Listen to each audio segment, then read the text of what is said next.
राधा स्वामी जी।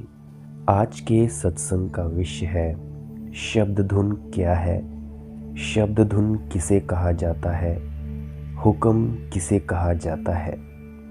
तो प्यारी साथ संगत जी, चलिए इस पूरे सत्संग को श्रवण करते हैं जी। साथ संगत जी, जिस हुक्म को पकड़कर हम परमात्मा के साथ मिल सकेंगे वह हुक्म कौन सा है। कौन से हुक्म को पकड़कर हम खसम या परमात्मा के साथ मिल सकेंगे। हम उस हुक्म को पकड़ेंगे जिसने दुनिया की रचना की है, जिसके आधार पर खंड ब्रह्मांड खड़े हैं। जिस हुक्म शब्द या नाम की ओर संतों का इशारा है, उसको ना तो किसी की आंखें देखती हैं, ना किसी की ज़बान उसका बयान कर सकती हैं, ना किसी के कान उसे सुन सकते हैं, ना किसी के हाथ उसके पास पहुंचते हैं, ना किसी के पैर उसके पास पहुंचते हैं। हम जीते जी मरकर ही उस हुक्म शब्द या नाम को हासिल कर सकते हैं। जीवित मरने से क्या मतलब है? जीवित मरने से मतलब है कि हम सिमरन और ध्यान के जरिए 9 द्वारों में से ख्याल को निकालकर आंखों के पीछे लाकर ही उस चीज को प्राप्त कर सकते हैं। इसको संतों महात्माओं ने जीवित मरना क्यों कहा है? संतों महात्माओं ने जीवित मरना इसीलिए कहा है कि जब भी हमारी मौत आती है, सबसे पहले तो हमारे पैर ठंडे हो जाते हैं, हमारी टांगें ठंडी हो जाती हैं, फिर हमारा धड़ ठंडा होना शुरू हो जाता है। उस समय हमारे अंदर आत्मा भी होती है, हमें अपने आप का होश भी होता है। जब आत्मा सिमटकर आंखों तक आ जाती है, वह शरीर को छोड़कर एक ओर हो जाती है। फिर हम कहते हैं कि जो भी व्यक्ति जिसके साथ ऐसा होता है, कहते हैं कि वह गुजर गया, यानी कि मर गया।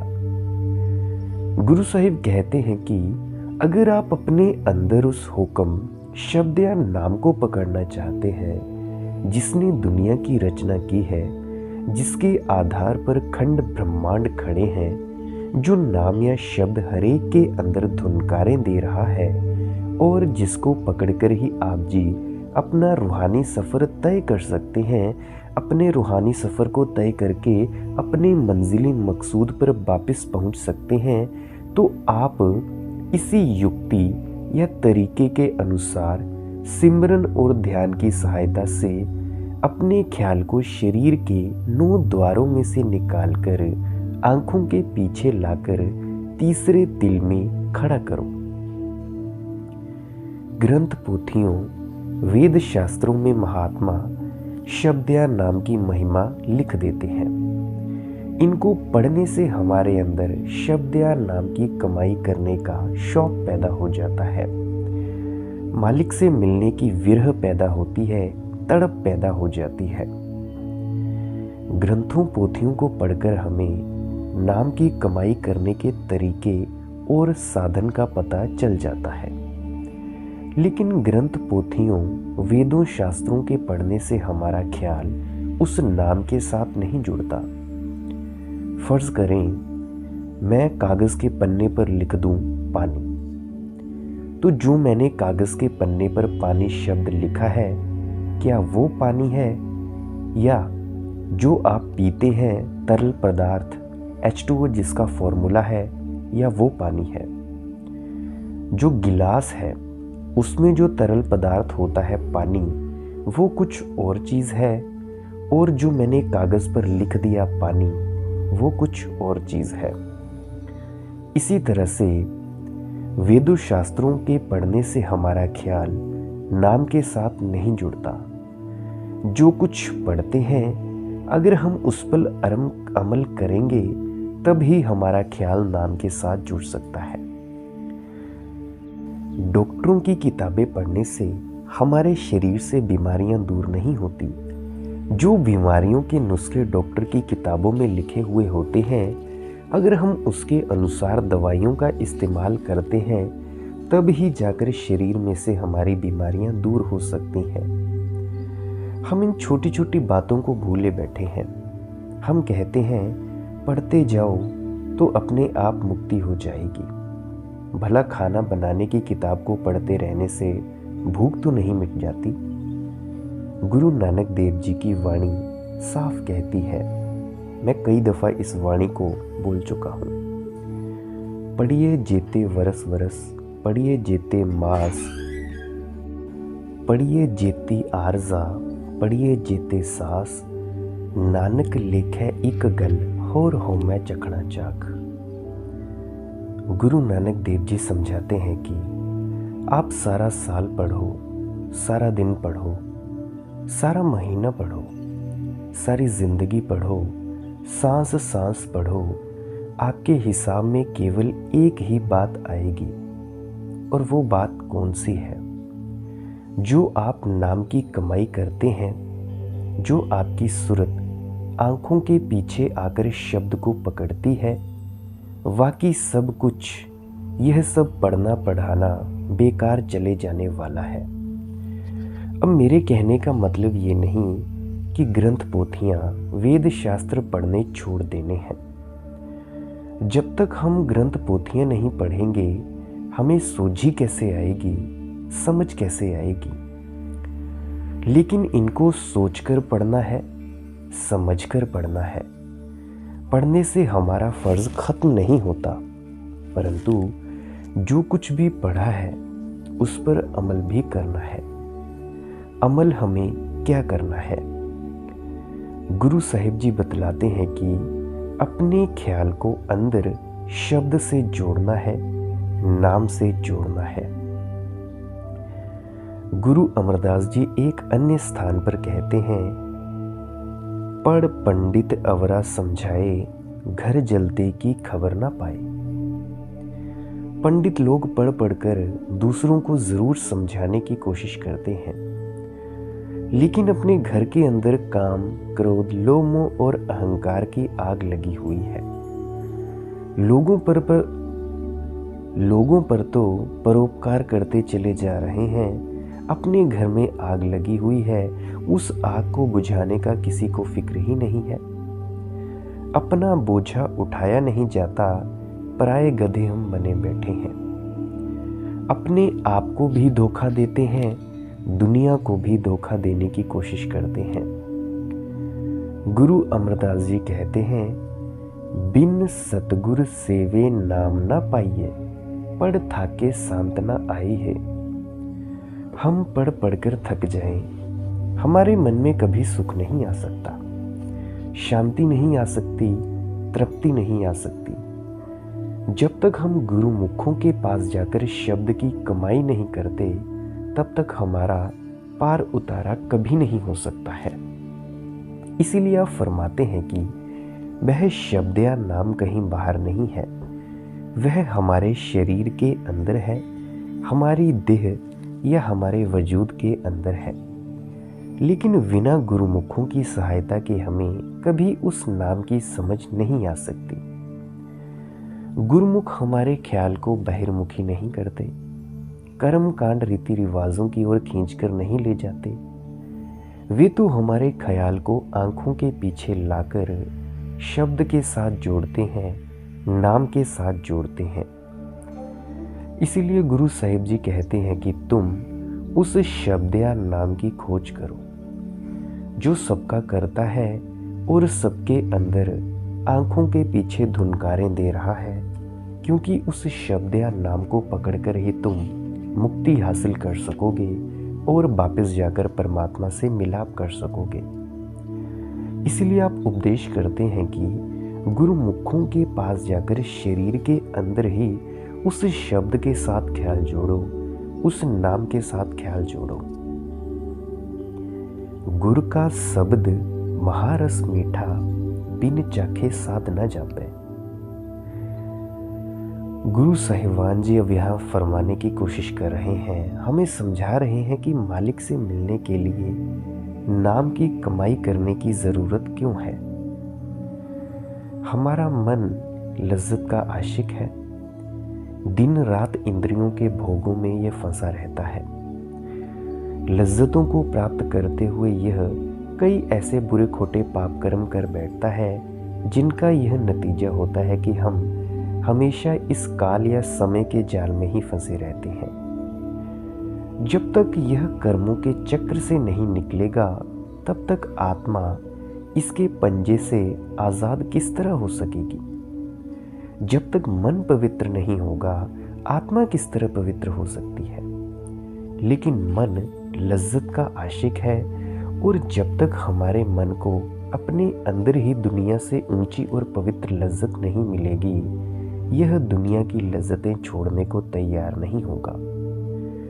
इसीलिए गुरु साहिब जी फरमाते हैं कि गुरु का शब्द महारस मीठा। हमें मन को अंदर ही उस शब्द या नाम का अमृत पीने को देना है। पहले उस कर्ता शक्ति को नाम कहा है, अब हम उसी कर्ता शक्ति को शब्द कहकर समझाते हैं गुरु साहिब जी कि जब हम गुरुमुखों के जरिए शब्द के साथ ख्याल को जोड़ते हैं तो हमारा मन वश में आ जाता है। उस शब्द या नाम की लज्जत बड़ी ऊंची है, बड़ी पवित्र है और बड़ी ही मीठी है। आखिर हम उसे मीठी क्यों कहते हैं? अब जो हमारे बेटे बेटियों के प्यार हैं ये मीठे लगते हैं। कौमों मजहबों मुल्कों के लड़ाई झगड़े मीठे लगते हैं। दुनिया की दौलत या मान बढ़ाई मीठी लगती है। नाम या शब्द की मीठी प्यारी लज्जत मिलने से ये सभी चीज़ें फीकी लगनी शुरू हो जाती हैं। जिसको मीठी चीज़ मिल जाए उसका फीकी चीज़ की ओर ध्यान किस तरह जा सकता है।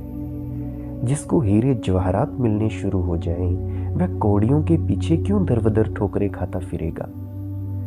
इसीलिए गुरु साहिब जी कहते हैं कि वह जो नाम रूपी अमृत आंखों के पीछे बरस रहा है उसकी लज्जत बहुत मीठी है। आखिर कितनी मीठी है? गुरु साहिब कहते हैं कि वह खाने से चखने से ही संबंध रहती है, बयान नहीं की जा सकती।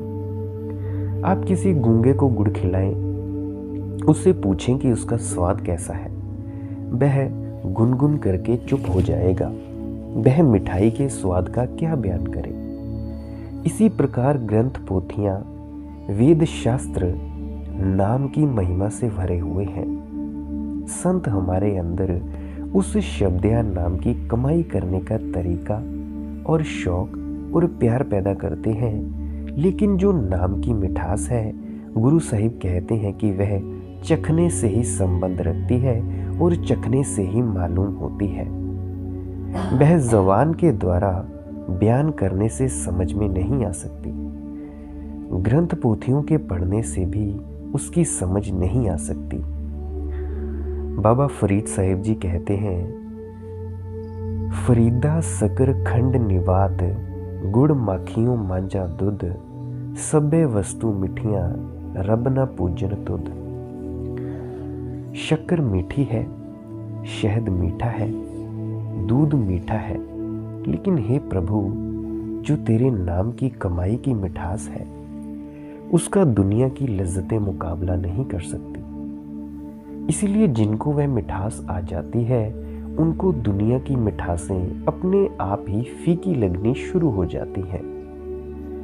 इसीलिए गुरु साहिबान कहते हैं कि हमारा मन लज्जत का आशिक है।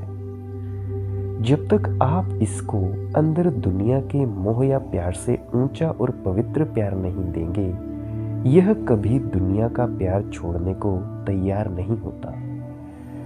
गुरु रामदास जी कहते हैं, हर हर नाम अमृत रस मीठा, यानी जो नाम है वही अमृत है, उसकी लज्जत बहुत मीठी है।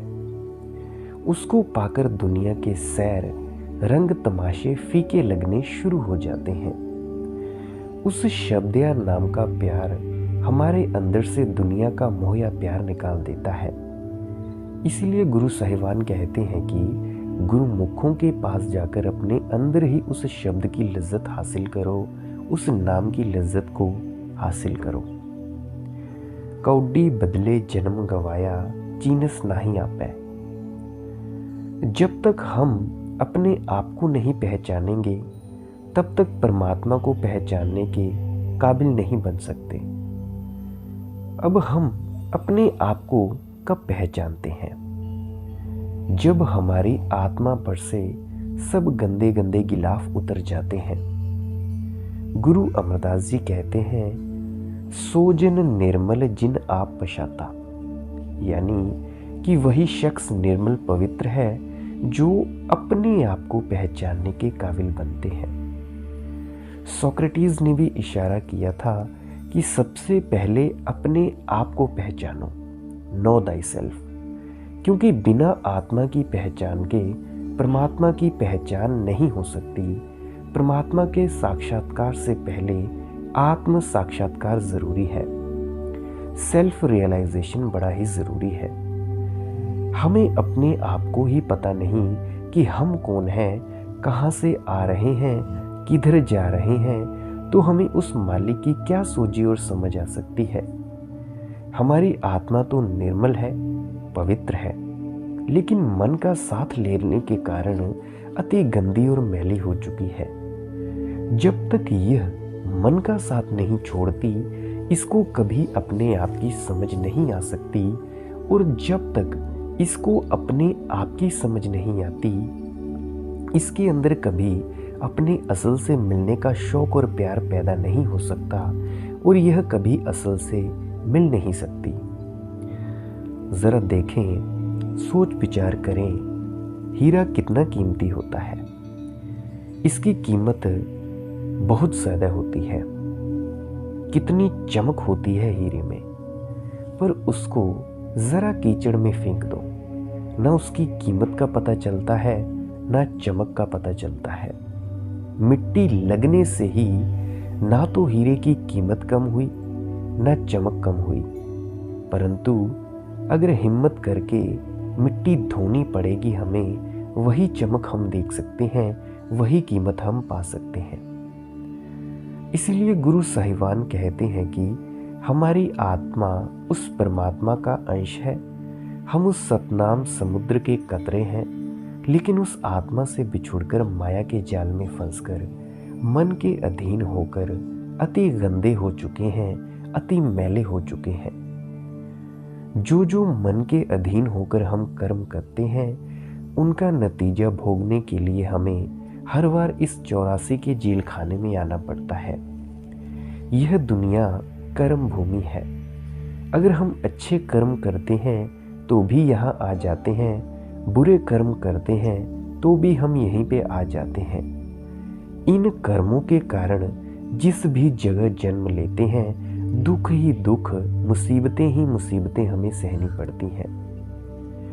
जब तक यह कर्मों का सिलसिला खत्म नहीं होता और हमारी आत्मा मन का साथ नहीं छोड़ती, यह अपने असल से किस तरह मिल सकती है, असल से मिलने के काबिल किस तरह हो सकती है। हम दुनिया के सब जीव अपनी अपनी अक्ल के अनुसार कई युक्तियां और तरीकों के साथ आत्मा और मन की गांठ खोलने की कोशिशें करते हैं। आपको पता है कि लोग जप तप करते हैं, पूजा पाठ करते हैं, दान पुण्य करते हैं, घर बार छोड़कर जंगलों पहाड़ों में छिपकर बैठ जाते हैं, मंदिरों मस्जिदों गुरुद्वारों में जाते हैं, ग्रंथ पोथियां वेद शास्त्र पढ़ते हैं। ये सभी कर्मकांड, सारे साधन हम एक मन को काबू करने के लिए करते हैं। हम हठ कर्मों के द्वारा जबरदस्ती ख्याल को दुनिया से निकालने की कोशिश करते हैं। गुरु नानक देव जी कहते हैं, सप पीड़ाई पाइए बिख अंतर मन रोस, पूर्व लिखिया पाइए किसनो दीजा दोष, गुरुमुख गारड़ जे सुने मन्ने नाउ संतोष। गुरु नानक देव जी यहाँ समझाने की कोशिश कर रहे हैं कि यह जो जबरदस्ती दुनिया से ख्याल को हट कर्मों के जरिए हम निकालना चाहते हैं, यह इसी तरह है जिस तरह तुम एक सांप को जबरदस्ती घेर कर एक पिटारी के अंदर बंद कर देते हो। जब तक वह पिटारी के अंदर बंद है, तुम उसके डंक और जहर से जरूर बचे हुए हो, लेकिन जब भी उसको पिटारी में से निकालने का मौका मिलता है, जब भी वो निकलता है, डंक जरूर मारेगा, कभी अपनी आदत से बाज नहीं आ सकता। अगर आप उसी सांप को पकड़कर उसकी जहर की थैली निकाल दें, वह सांप कोई नुकसान नहीं पहुंचा सकता, चाहे सारा दिन आप गले में डालकर घूमते फिरें। हम जंगलों पहाड़ों में छिपकर, ग्रंथ पोथियां पढ़कर, मंदिरों मस्जिदों व गुरुद्वारों में जाकर सत्संग सुनकर सोच लेते हैं कि हमारा मन बड़ा निर्मल हो गया है, पवित्र हो गया है, लेकिन वही इच्छाएं, वही तृष्णाएं हरेक के अंदर दबी रहती हैं। जब मन का जोर पड़ता है तो वह हमें उसी तरह अंगुलियों पर नचाना शुरू कर देता है जैसे पहले नचाता था। कई बार तो हमारी हालत आम इंसानों से भी बदतर और बुरी होनी शुरू हो जाती है। जितना किसी चीज को हम दबाते हैं, उतनी ही ज्यादा वह वापस उछलती है। गौर से सुने, जितना आप किसी चीज को दबाते हैं, उतनी ही चीज वह ज्यादा वापस उछलती हुई आती है। अगर आप क्रोध को दबाते हैं तो वो दुगनी तेजी से फिर से अपना मुख ऊपर करता है और आता है। अगर आप अपनी काम वासना को दबाते हैं तो वह उतनी ही जल्दी, उतनी ही तेजी से वापस उछलती हुई हम पर ही अटैक कर देती है। इसी तरह से अन्य है, लोभ, मोह और अहंकार, ये भी इसी तरह से है। इनको अगर आप जितना दबाते जाएंगे, उतना ही यह ज्यादा वापस उछलती हुई आपकी ही तरफ आएंगी। इनको समझना है, दबाना नहीं है। इसीलिए संत कहते हैं कि हठ कर्मों के द्वारा जबरदस्ती कभी मन को वश में नहीं कर सकते। अगर मन को वश में करना है तो एक ही तरीका है। वो क्या है? मन लज्जत का आशिक है। आप इसको दुनिया के मोह, दुनिया के प्यार से ऊंचा और पवित्र प्यार दें। वह ऊंचा और पवित्र प्यार हरेक की आंखों के पीछे परमात्मा ने रखा हुआ है, जिसकी गुरु साहिब महिमा करते हैं। फरमाते हैं कि जब हम आंखों के पीछे आकर शब्द या नाम की लज्जत लेने लग जाते हैं, तो उस लज्जत को पाकर मन को दुनिया की सभी लज्जतें फीकी लगने लगती हैं। फिर मन दुनिया और शरीर की ओर से पलटकर वापस त्रिकुटी अपने ठिकाने पर आ जाता है। जब मन अपने घर पहुंच जाता है तो आत्मा इसके पंजे से आजाद हो जाती है। आत्मा और मन की गांठ हमारी खुल जाती है और फिर हम अपने आप को पहचानने के काबिल बन जाते हैं, अपनी असल को पहचानने के काबिल बन जाते हैं। गुरु अमरदास जी की वाणी है, जिन अंतर शब्द आप पछाण गतमित तिन ही पाई। यानी जो अंदर शब्द को पकड़कर अपने आप को पहचानने के काबिल बन जाते हैं, असली गति, भाव, मालिक से मिलने की असली दात उन गुरुमुखों को ही केवल प्राप्त होती है। शब्द साध जानता आप पछाण। जिन्होंने शब्द का स्वाद ले लिया, शब्द की लज्जत ली, वे अंदर ही अपने आप को पहचानने के काबिल बन गए। जिन्होंने शब्द का स्वाद ही नहीं लिया और अपने आप को ना पहचाना, उनके बारे में गुरु अमरदास जी कहते हैं, कौडी बदले जन्म गवाया चीनस नाही आपे। वे अपने आप को पहचानने की कोशिश नहीं करते, बल्कि कौडियों के पीछे दर बदर ठोकरें खाते फिरते हैं। यह कौन सी कौडियां हैं? इस रचना की सब चीजों को आप जी कौड़ियां कहते हैं, क्योंकि इनमें से हर एक ने नाश हो जाना है, हर एक ने खत्म हो जाना है। हम रचना की हर चीज को अपना समझकर उसको अपना बनाने की कोशिश में लगे हुए हैं। ये चीजें हमारी बनती नहीं और हम रोना धोना शुरू कर देते हैं। असल में यह कभी किसी की बन नहीं सकती, ये यहीं रह जाती हैं। जब ये हमारे बुजुर्गों के साथ नहीं गई तो हमारे साथ किस तरह जा सकती है। हम अपनी कीमती वक्त को फिजूल की बातों में फंसकर बर्बाद करते चले जाते हैं। गुरु साहिब जी कहते हैं कि इंसान का जामा परमात्मा ने हमें अपने आप को पहचानने के लिए बख्शा है, कौडियां इकट्ठी करने के लिए नहीं, दुनिया की नाशवान फना धन दौलत इकट्ठी करने के लिए नहीं बख्शा है। यह रचना 84 का बहुत बड़ा जेल खाना है। इसमें से निकलने का एक ही दरवाज़ा है और वह इंसान का जामा है। यह भी पक्का नहीं कि मौत के बाद हर एक को इंसान का जामा मिलेगा भी या नहीं मिलेगा। क्या पता दोबारा किसी को यह जामा मिले कि ना मिले, या कहीं ऐसी जगह जन्म हो जाए जहां भूले भटके भी मालिक की भक्ति की ओर हमारा ख्याल ही ना जाए। इसीलिए गुरु साहिब जी कहते हैं कि इस मौके से पूरा फायदा उठाओ, उस मंजिले मकसूद को आंखों के आगे रखो, उस रूहानी सफर को तय करो ताकि देह में आने का मकसद पूरा हो सके। गुरुमुख होवे ता एक को जाने, हौमे दुख न संतापे। हौमे के कारण हम दुनिया के सब जीव रचना का हिस्सा बने हुए हैं, और जब तक हम रचना का हिस्सा बने बैठे हैं हम कभी सुख हासिल नहीं कर सकते, कभी शांति प्राप्त नहीं कर सकते।